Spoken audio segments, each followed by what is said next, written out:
अस्सलाम दोस्तों, इनसाइड मौजूद अगर मैं खुश आमदीद। जस्टिस अदर बिन अल्लाह ने इमरान टू जजेस को आईना दिखा दिया है। जनाब नवाज शरीफ को मिलने वाली सजा की हकीकत को भी खोल दिया है और जूनियर जजों की सुप्रीम कोर्ट में तैनाती जजों की तकर्री के लिए चीफ जस्टिस के मन मानने इख्तियारात को अदलिया की आज़ादी बल्कि आज़ाद अदलिया के क़याम में एक अहम तरीन रुकावट करार दे दी गई है। फैसले में लिख दिया गया है जनाब कि अदलिया की आज़ादी का तहफ़्फ़ुज़ सिर्फ उस सूरत मुमकिन है जब जजों की तकर्री का अमल शफाफ अफराद के गैर मुतनाही इख्तियारात से पाक हो। यह फैसले यकीनी तौर पर बहुत ऐसी शख्सियात जो ईमानदार हैं के लिए खतरे की घंटी है। यह फैसला उन पर बिजली बन के गिरने वाला है, क्योंकि यह फैसला इशारा दे रहा है कि मुस्तकबिल में सुप्रीम कोर्ट ऑफ पाकिस्तान आने वाले दिनों के अंदर किस तरीके से अपने ही इदारे में ततहीर के अमल का आगाज करेगी। वो ये इस बात की तरफ यह फैसला इशारा दे रहा है कि वो सारे के सारे ईमानदार जो किसी सिफारिश, किसी पर्ची, किसी फोन कॉल या किसी व्हाट्सएप पर जो है नाम वसूल होने या सिफारिश के जरिए सुप्रीम कोर्ट ऑफ पाकिस्तान में दाखिल हुए थे, अब उनकी वापसी के अमल का आगाज होने जा रहा है। आप यकीनी तौर पर जानना चाहेंगे ये फैसला किन वजूहात की बिना पर लिखा गया, ये फैसला किस केस में लिखा गया था और इस फैसले के क्या असरात मुरतब हो सकते हैं। ये बात भी बहुत ज्यादा अहम है कि नवाज शरीफ साहब के बारे में खास तौर पर इस फैसले में क्या चीज तहरीर की गई, क्यों तहरीर की गई और इस फैसले के अंदर ये जो मुंदरजात है खासतौर पर नवाज शरीफ साहब के हवाले से, ये अब कौन से गुल खिलाएंगे। बहुत ही इंपॉर्टेंट डेवलपमेंट है क्योंकि ये 36 सफ़ात पर मुश्तमिल है फैसला, 36 सफ़ात पर मुश्तमिल ये फैसला किसी भी शाहकार से कम नहीं है, क्योंकि मेरे नजदीक इस फैसले के अंदर बहुत सारे ऐसे हसास मामलात को इतनी उम्दगी के साथ तहरीर किया गया है कि इसकी मिसाल मिलना ही बहुत ज्यादा मुमकिन है। जैसे अदर बिन अल्लाह साहब, आप इख्तलाफ कर सकते हैं लेकिन ये उन शख्सियात में से शामिल हैं जो आज़ाद जहन भी रखते हैं और अपने आज़ाद जहन के मुताबिक फैसले भी करते हैं, चाहे वो किसी को पसंद आए या नापसंद आए। अतर मिन्नल्लाह साहब जब इस्लामाबाद हाई कोर्ट में थे तब इनकी तरफ से किए जाने वाले फैसले उस वक्त की हुकूमत यानी शहबाज शरीफ साहब को बहुत ही ज्यादा नागवार गुजरते थे, क्योंकि हर वो केस जिसके अंदर इमरान खान साहब मौजूद होते थे और उनको शहरी आज़ादियों या सियासी आज़ादियों के केस के अंदर हिरासत में लिया जाता था या उनका मुकदमा दर्ज किया जाता था, नोटिस दिए जाते थे, तो अतर मिन्नल्लाह साहब उन नोटिस को कैंसिल कर देते थे। इसकी बिना पर इनको तनकीद का निशाना भी बनाया जाता था और ये वजह है कि इनको इस्लामाबाद हाई कोर्ट से सुप्रीम कोर्ट ऑफ पाकिस्तान में एलिवेट कर दिया गया। मुकदमा था एक 3 रुकनी बेंच के सामने और इस बेंच के अंदर जो है जस्टिस मुनीब अख्तर साहब भी शामिल थे, अतर मिन्नल्लाह साहब भी शामिल थे और मोहम्मद अली मजहर साहब भी शामिल थे। इस केस के अंदर इस केस का जो फैसला था वो 2-1 से आया था और यकीनी तौर पर वो जो 2 लोग हैं उन्होंने इस पिटीशन को मुस्तरद किया था, इसको एक्सेप्ट किया था, जबकि अतर मिन्नल्लाह साहब ने इस केस के ऊपर अपना इख्तलाफी नोट तहरीर किया था। इस केस का इख्तलाफी नोट आ गया है और ये पेशावर हाई कोर्ट के फैसले के खिलाफ अपीलें की गई थी, जिनमें जो जजेस थे उन्होंने जजेस की तकर्री के अमल के हवाले से सवाल उठाया था और ये इस केस के अंदर ये बात लिखी गई थी, ये अपीलें कि 10 मई 2022 के पेशावर हाई कोर्ट के फैसले के खिलाफ जो है ये अपीलें थी, जिसमें पेशावर हाई कोर्ट में जजों की तकर्री के हवाले से पार्लिमानी कमेटी की 19 जनवरी 2022 की सिफारिशात को एक तरफ रखा गया था और 5 जनवरी 2022 को जुडिशल कमीशन ऑफ पाकिस्तान की तजवीज़ के मुताबिक 6 अफराद को पेशावर हाई कोर्ट में बतौर एडिशनल जज जो है तैनात किए जाने का नोटिफिकेशन जारी किया गया था। यानी जो पार्लियामेंट्री कमीशन थी उसकी सिफारिशात को सेट असाइड किया गया था और एक फर्द ने या उस जुडिशल कमीशन ने इस बात का फैसला किया था कि पेशावर हाई कोर्ट में किस शख्स ने आकर जज बनना है। जस्टिस मुनीब अख्तर और जस्टिस मोहम्मद अली मजहर साहब ने इस केस का जो फैसला है वो दिया था, इन दो जजेस ने इन अपीलों को मुस्तरद कर दिया था और पेशावर और पार्लियामानी कमेटी ने पेशावर हाई कोर्ट के एडिशनल जजेस के ओहदे के लिए 5 डिस्ट्रिक्ट एंड सेशन जजेस फजल सुबहान, शाहिद खान, खुर्शीद इकबाल, कलीम अरशद और आसिम इमाम के नाम इनकी सीनियरिटी लिस्ट और अहलियत को मद्देनजर रखते हुए तजवीज़ किए थे। इख्तलाफी नोट में अतर मिन्नल्लाह साहब का यह कहना है कि हर तैनाती मेरिट पर होनी चाहिए, हर तैनाती मेरिट पर होनी चाहिए। रियासत के दीगर इदारों के असर से आज़ाद अदलिया की आज़ादी को महफूज बनाने और फ़रोग देने के लिए काफ़ी नहीं है, जब तक कि दाखिली और इदारा जाती आज़ादी को भी यकीनी ना बनाया जाए। अब होता क्या, अगर आप गौर करें तो जब उमर अता बंदयाल साहब थे उस वक्त, तो इस हवाले से जजेस की अपॉइंटमेंट के हवाले से बहुत ज्यादा एतराजात सामने आ रहे थे और जस्टिस काजी फैज ईसा साहब ने इस हवाले से मुतअद्दिद खुतूत जो हैं वो उमर अता बंदयाल साहब को लिखे भी थे और उन्होंने बार बार इस बात का इजहार भी किया था कि जनाब ये जो अपॉइंटमेंट ऑफ जजेस है ये मेरिट का मामला है, यहां पर पसंद और नापसंद नहीं होनी चाहिए। आपके जहन के अंदर जो नाम आते हैं आप एक कागज पे लिखते हैं, उनकी फाइलें तैयार कराते हैं और फाइलें जुडिशल कमीशन के अरकान को भिजवा देते हैं। असूली तौर पर कमीशन के तमाम अरकान से नाम मंगवाने चाहिए और उन नामों के ऊपर जो है वो तबादला ख्याल करते हुए मेरिट के ऊपर फैसला लेना चाहिए कि जनाब किस जज ने सुप्रीम कोर्ट ऑफ पाकिस्तान में आना है। लेकिन हर मरतबा ये जो है उमर अता बंदयाल साहब की तरफ से काजी फैज ईसा साहब की इस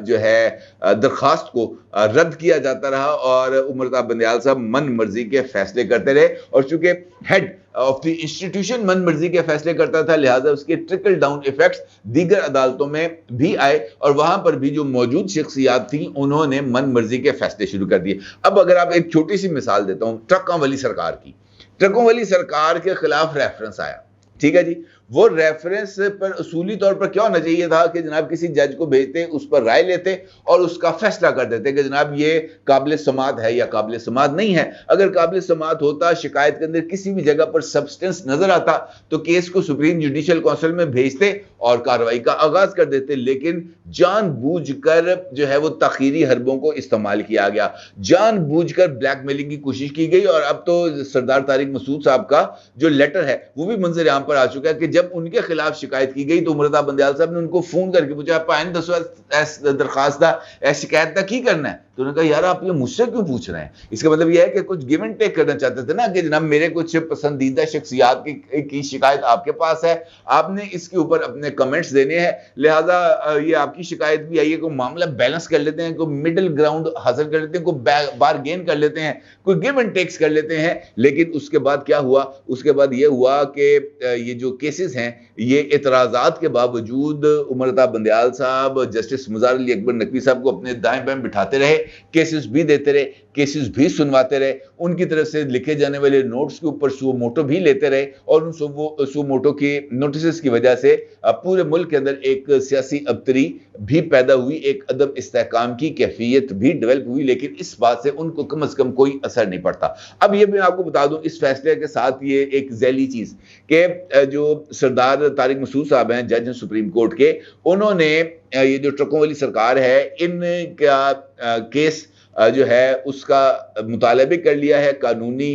जो अपनी राय है वो भी दे दी है, सुप्रीम जुडिशल काउंसिल के अरकान को भी भिजवा दी गई है और इस तरह की इंफॉर्मेशन मौजूद है कि जनाब उनकी राय में ये जो केस है जस्टिस मुज़ार अली अकबर नकवी साहब के खिलाफ ये चलाया जाएगा,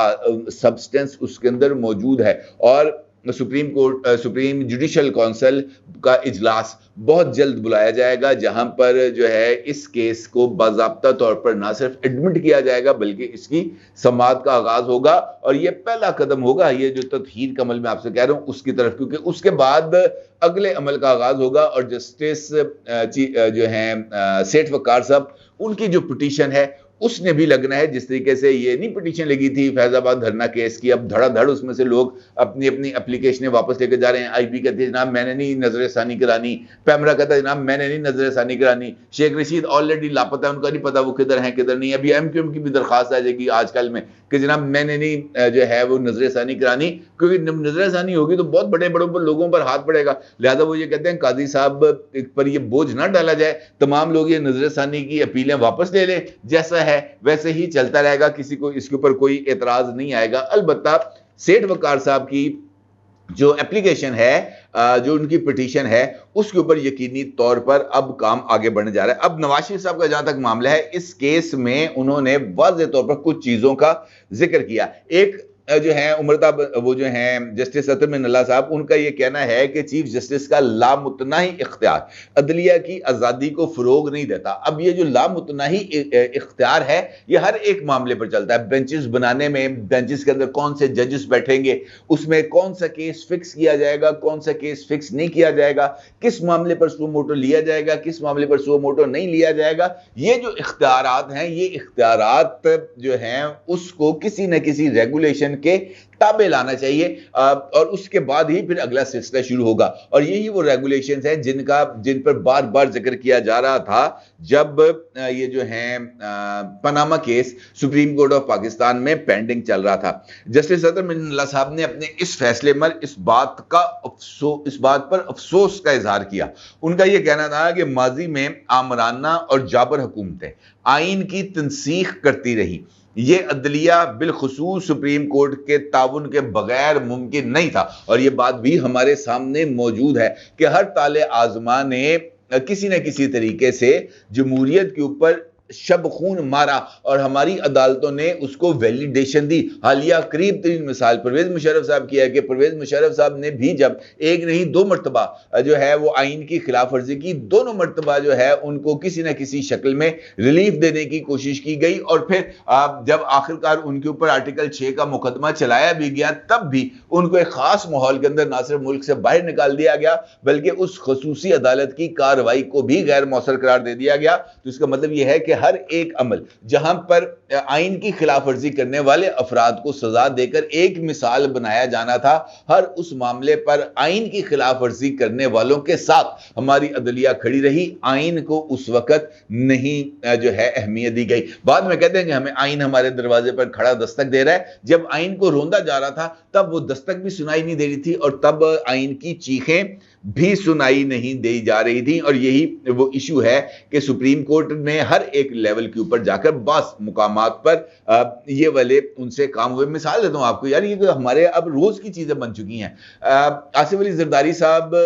जो हैं प्रेसिडेंट ऑफ पाकिस्तान थे, बतौर प्रेसिडेंट ऑफ पाकिस्तान उन्होंने जुल्फकार अली भुट्टो शहीद के जुडिशियल मर्डर के ऊपर एक रेफरेंस भेजा और उस रेफरेंस में ये बात लिखी कि यार इस केस के फैसले से भुट्टो साहब ने कब्र में से जिंदा नहीं होके आ जाना बाहर। उन्होंने आकर आपको वो जो सजाएं देने वाले थे उनको गिरबान नहीं पकड़ने, लेकिन इससे आप अपना माथा साफ कर सकते हैं कि यार हमने एक बेगुनाह को सजाए मौत दी थी, उसको फांसी पर लटकाया था। क्या हुआ? आज तक वो रेफरेंस लगे ही नहीं, उसको सुना ही नहीं गया। क्यों? क्योंकि उसमें इस बात का जिक्र आना था कि यार एक डिक्टेटर के कहने पर हमने सजा दी थी, तो ये हम वो दाग अपने ऊपर ले सकते हैं लेकिन करेक्शन नहीं कर सकते। और यही वो वजह है जिसकी बिना पर बहुत सारे इबहाम क्रिएट होते हैं। और इस हवाले से जो है अतर मिन्नाल्लाह साहब ने आगे जाके जिक्र किया। उन्होंने कहा जी पहले मार्शल लॉ लगते थे, मार्शल लॉ का सिलसिला रुका तो फिर एक इख्तियार आ गया, आइन के अंदर डाल दिया गया 8वीं तरमीम के जरिए, जिसमें जो प्रेसिडेंट ऑफ पाकिस्तान है उसको इख्तियार मिल गया कि वो अपनी डिस्क्रिशन पर जब चाहे असम्बलियां तोड़ दे।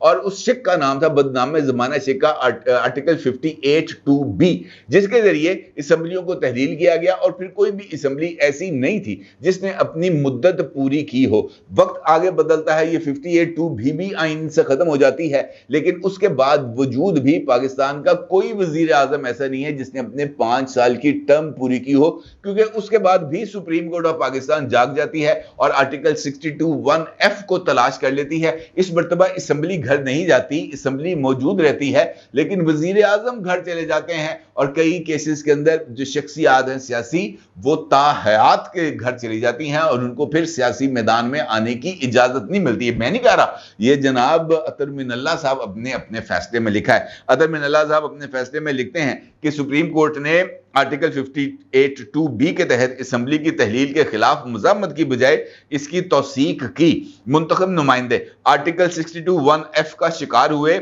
और बहुत सौ को तो मामूली गलतियों पर ताहयात नाअहल किया गया। बेटे से तनख्वाह नहीं ली, तनख्वाह ना लेने का तनख्वाह वसूल हुई, असासों में ये नहीं बताया गया कि जनाब ये तनख्वाह आई थी, मेरे अकाउंट में मौजूद है, लिहाजा ये मेरा एसेट है, मैं गलती हो गई, मुझे माफ़ी दे दें, मैंने ये इसको डिक्लेयर नहीं किया। सिर्फ इतनी सी खता पर ताहयात नाअहली। अब और इसी खता पर, इससे बड़ी खता पर कि दोहरी शहरियत थी, दोहरी शहरियत को रखा भी, छुपाया भी, झूठ भी बोला और हर एक फोरम पर झूठ बोला फैसल वोडा साहब। और उनको कहते हैं कि जनाब हम बंदे को गलती को दुरुस्त करने का मौका भी ना दे।